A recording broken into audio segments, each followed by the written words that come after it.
E aí, pessoal, o que nós temos de retrato do futebol brasileiro neste domingo, onde as informações sobre venda de jogadores consomem o noticiário do Grêmio, consome o noticiário também do Internacional. E em alguns clubes o que nós vemos é algo completamente diferente. E é sobre isso que eu quero conversar com vocês.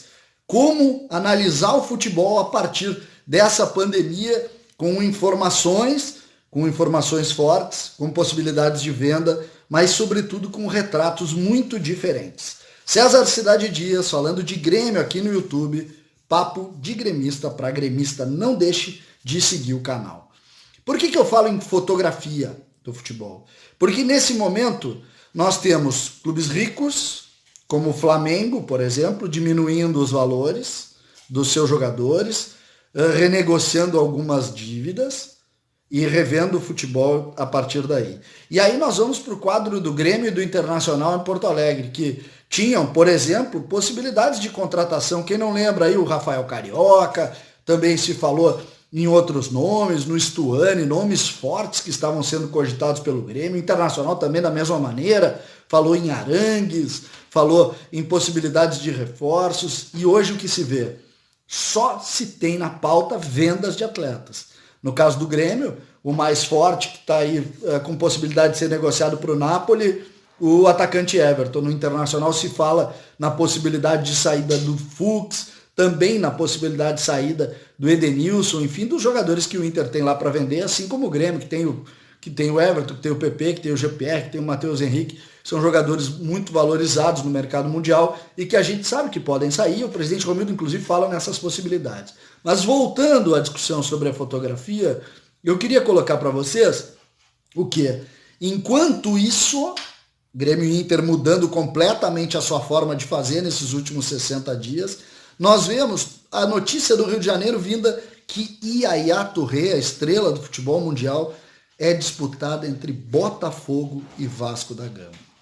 E aí a gente chega num ponto que me parece definitivo do motivo de Grêmio e Inter estarem onde estão e do motivo desses dois cariocas que eu citei estarem aonde estão.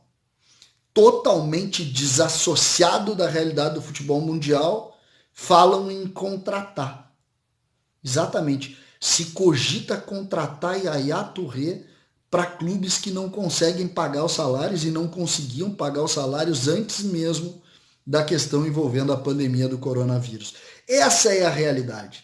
A realidade da distância de quem se organiza, planeja e é responsável e de quem não se planeja, não pensa e não é responsável.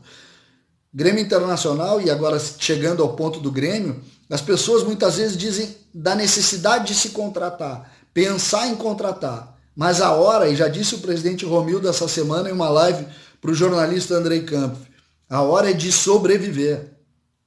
E quando a gente fala nesse ponto de sobreviver, a gente fala em saída e diminuição do custo, e não em entrada e incremento do custo da folha de pagamento.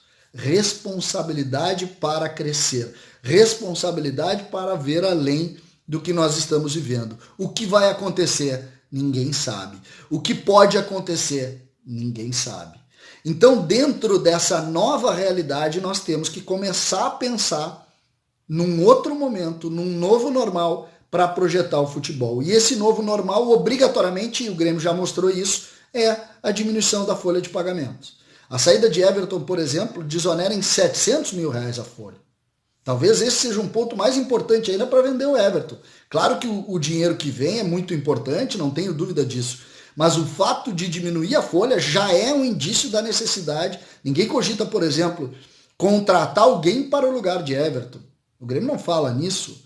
O Grêmio fala exclusivamente nessa realidade para diminuir o seu padrão e para poder sobreviver a essa dura nova realidade que o futebol está impondo. Então, situações diferentes, modelos diferentes, fotografias diferentes entre clubes e o sucesso lá na ponta dessa linha, na ponta desse caminho, no fim desse caminho.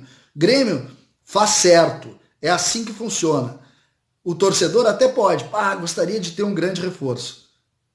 Quem às vezes não tem como pagar as contas, pagam como pagou. O Cruzeiro está pagando e o próprio Internacional que nós vimos como está respondendo a questão daquela gestão de 2015 e 2016.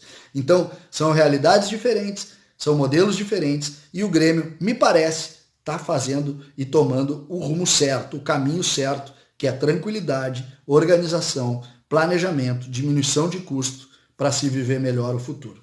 César Cidade Dias falando de Grêmio aqui no YouTube, Papo de Gremista. Para gremista, não deixe de seguir o canal.